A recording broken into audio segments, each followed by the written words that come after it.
प्रिय छात्र एवं छात्राओं, आज मैं शास्त्री प्रथम खंड हिंदी पाठ्य पुस्तक पथिक के चौथा सर्ग पद संख्या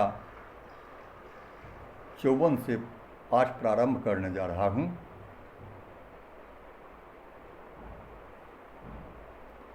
पद इस प्रकार से हैं। बना रहा अब तक मैं निज कर्तव्य कर्म का चेहरा, कहो हुआ एहसान कौन सा किसी व्यक्ति पर मेरा। मैं जो कुछ किया उसे मत स्वार्थ समझ अपनाओ, मूल्यहीन मेरे कर्मों को मित्रों तुम न बनाओ। ये पंक्ति पथिक पुत्र के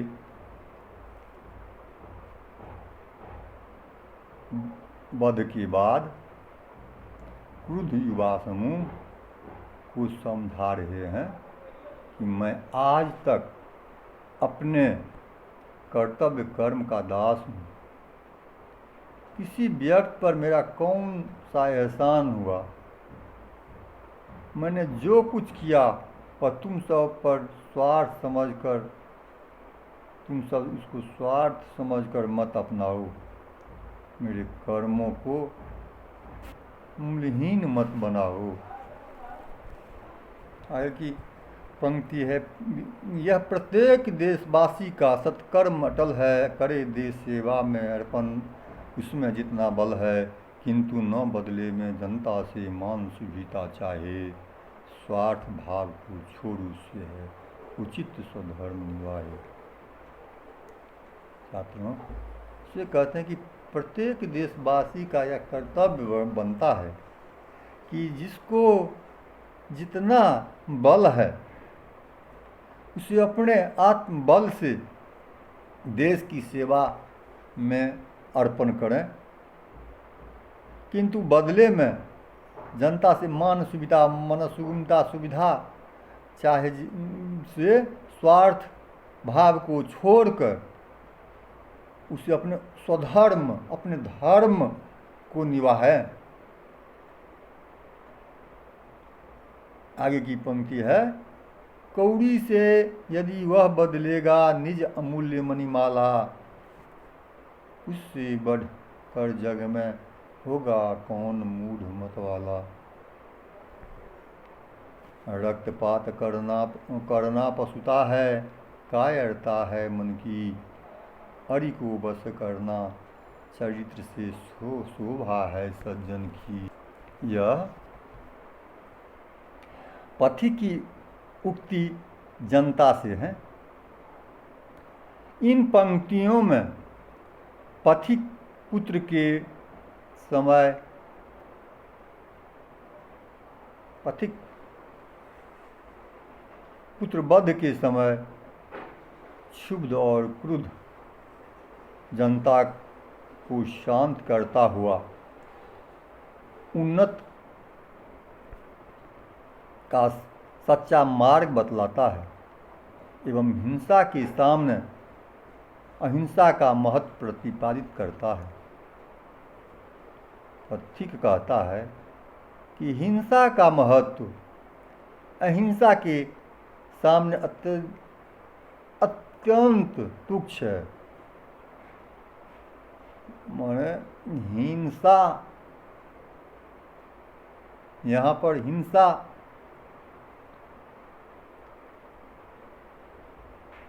से जो बदला लेना चाहते हैं उससे कहते हैं पथिक, जो हिंसा जो है सो अहिंसा के सामने तुच्छ है। चरित्र बल से शत्रु पर अधिकार करना श्रेयकर है। अपनी चरित्र की बल से अधिकार पर विजय प्राप्त करना क्या है, तो शत्रु पर विजय प्राप्त करना श्रेयकर है। पशुता और हिंसा से विजय प्राप्त करना शोभा का काम नहीं है। यह तो वैसे ही है जैसे अमूल्य मणिमाला को कौड़ी से बदलता हो। अमूल्य माला को कौड़ी से यदि वह बदलेगा निज अमूल्य मणिमाला, कौड़ी की बद से अमूल्य मणिमाला बदलता हो, यदि कोई कौड़ियों के दाम में कीमती रत्नों का हार बेच दे तो उससे बढ़कर के मूर्ख कौन होगा।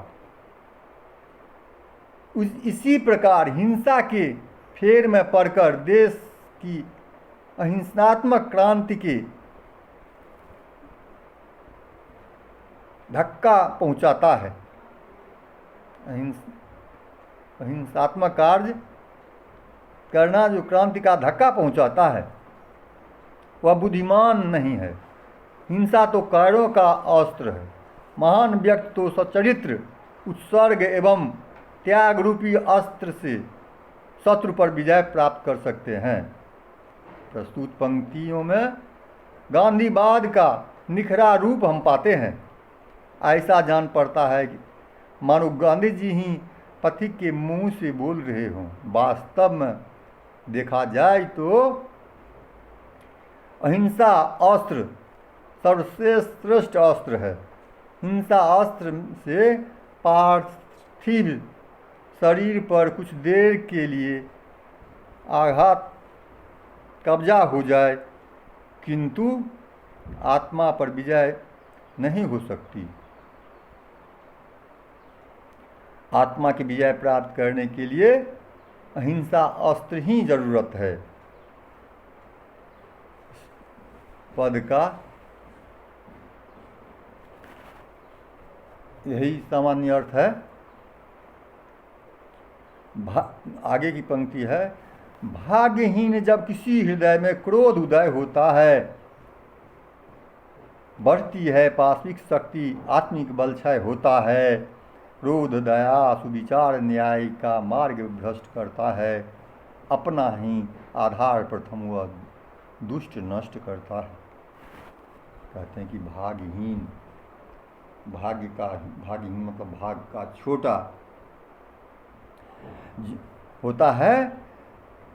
जो क्रोध का उदय होता है वह भाग क्या होता है, तो भाग्यहीन ही होता है जो सर्वप्रथम उसके हृदय में क्रोध उत्पन्न होता है और बढ़ती है पाश्विक पशु की समान शक्ति, लेकिन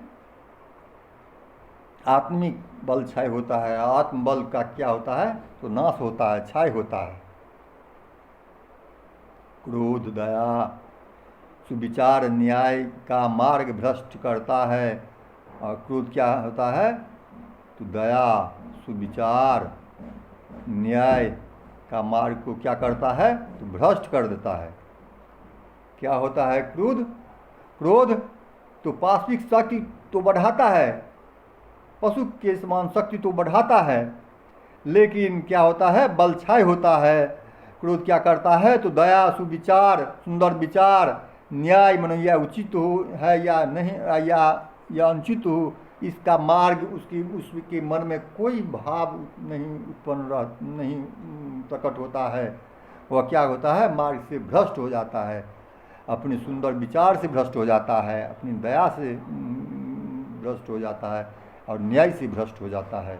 और अपना ही आधार प्रथम हुआ दुष्ट क्या करता है, तो नष्ट कर देता है, अपना जीवन वह समाप्त कर देता है। क्रोध तुम्हारा प्रबल शत्रु है। फिर कहते हैं क्या है, तो क्रोध तुम्हारा प्रबल शत्रु है, बसा तुम्हारे घर में। कहते हैं कि तुम्हारे घर में जानते हैं जो क्रोध प्रबल शत्रु है, कि वह कहाँ है, तो तुम्हारे घर में ही निवास करता है। हो सकता है उसे जीत कर भी तुम जग भर में, हो सकता है, ये कोई ज़रूरी नहीं है, लेकिन हो सकता है तुम जीत करके तुम विजय जग भर में हो जाओ। लेकिन बच्चों, क्रोध से क्या, कायरता अनीति दुस्साहस आलस छल से मन क्रोध से बचो। बनो समर्थ अजय दया से रक्षित आत्मिक बल से। और कहते हैं कि अपने अजय मन दया से क्या बनो, समर्थ बनो और रक्षा आत्मिक बल से, अपने आत्मिक बल से जो है सो रक्षा करो। पर पीड़न, आगे की पंक्ति है, पर पीड़न में विमुख और सम्मुख पर हित साधन में, निंदा में मूक बधिर रहना निर्भय मन में, आत्मा का अपमान न करना, सत्य मार्ग पर चलना, है वह सत्य तुम्हें न उचित है, सत्य से कभी भी चलना, है वह सत्य तुम्हें उचित है, सत्य से कभी न विचलना। छात्रों, कहते हैं कि परपीड़न दूसरे की पीड़ा से विमुख होना, दूसरे के सामने नहीं रहना, दूसरे की पीड़ा मत देना, उसे विमुख होना। और सम्मुख कहाँ, सामना सामनी कहाँ रहना, तो परहित साधन में, दूसरे के उपकार में तुम सामने रहना। पर निंदा में मूक बधिर, कहते हैं कि क्या, जो दूसरे की निंदा में मूक कहते हैं गूंगा, बधिर कहते हैं बहरा, जो कान से नहीं सुना जा सके। रहना निर्भय मन में, और क्या करते हैं, निर्भय मन से, अपने निर्भय मन से रहना।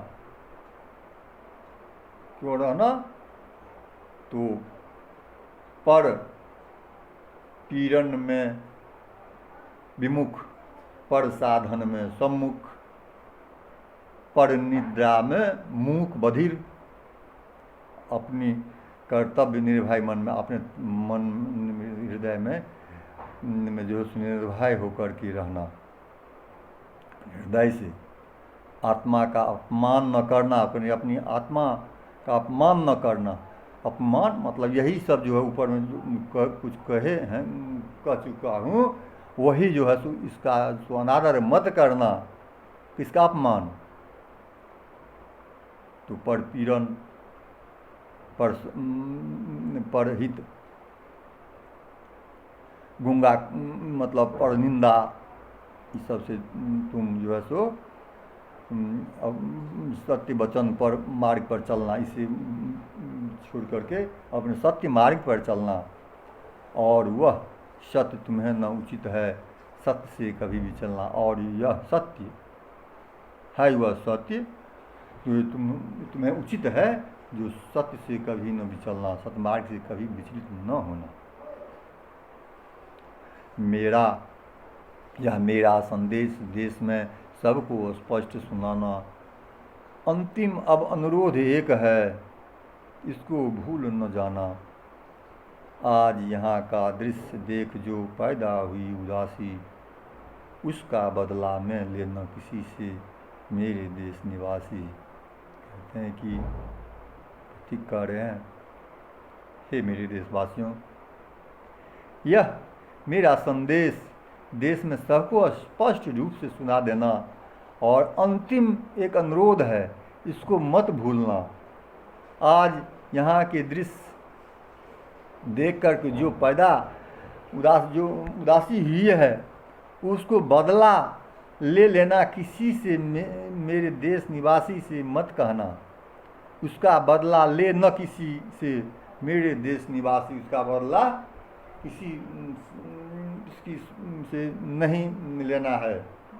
यह मुझे देशवासियों को कह देना है। कौन सी बदला, जो मेरे पुत्र को वध किया है, उससे आक्रोशित होकर ये तुम लोग जो इतने क्रोध से लहर रहे हो, ये सब मत करना। बेटा, परिचित साधु प्रगल्भ, परिचित साधु जो था पहले परिचित हो चुके थे, प्रगल्भ मन प्रतिभासुर, पथिक से झट आगे आकर के, वह मुनि जो है सो झट आगे आकर के कहने लगे, विमुख प्रेम के बूंद दृगों में भर के और आंखों में आंसू भर करके कहने लगे इनसे, पथिक से, धन्य पवित्र चरित्र तुम्हारा, वो आंसू साधु की आंखों से आंसू टपक पड़े और कहने लगे विमुख प्रेम से, बूंद मतलब आँखों में आंसू भर करके, धन्य पवित्र चरित्र तुम्हारा है।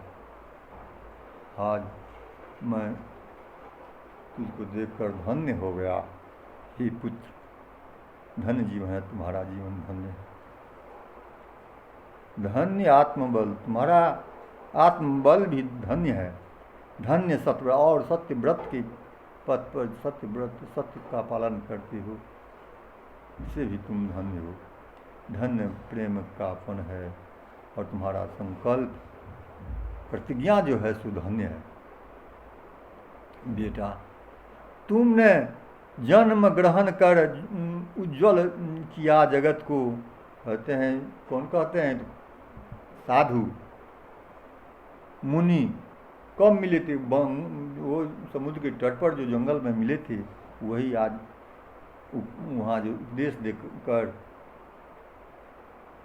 जिस पथ पर पथि को कहे, उस पथ पर पथि तो चलते हैं, लेकिन ये सब जो हो रहा है उससे आगे साधु आ पहुँचते हैं और कहते हैं,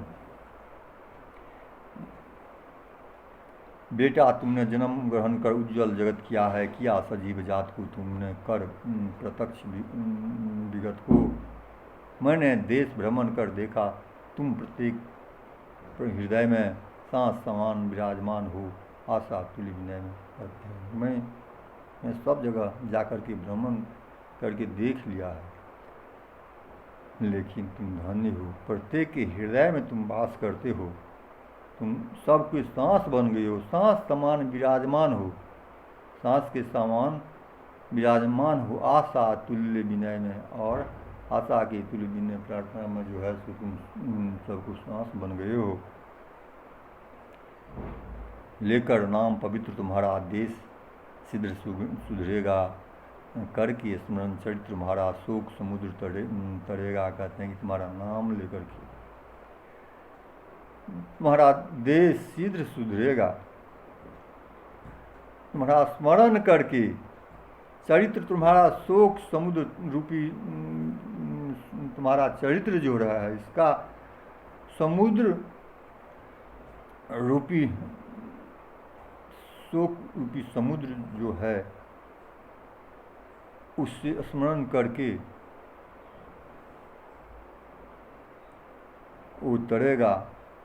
सफल मनोरथ हुआ आज मैं, साध मिट गई मन की। और कहते हैं मेरा उपदेश जो है सो सफल हो गई और साध मिट गई मन की, और मेरी मन की जो साध थी सो आज मिट गई। आवश्यकता रही न अब इस जरा जीर्ण जीवन की। कहते हैं कि जरा जीर्ण जीवन की, जरा माना बूढ़ा जीवन की, मुझे अब कोई आवश्यकता, कोई साध नहीं रह गया है। तुमको जो उपदेश दिया और तुम आकर के उस देश में अपना कर्तव्य निभा रहे हो, यह देख करके मेरा सब मनोरथ सफल हो गया। और सब यही तक कहेंगे। इसके बाद अगले पद, फिर इसके बाद धन्यवाद।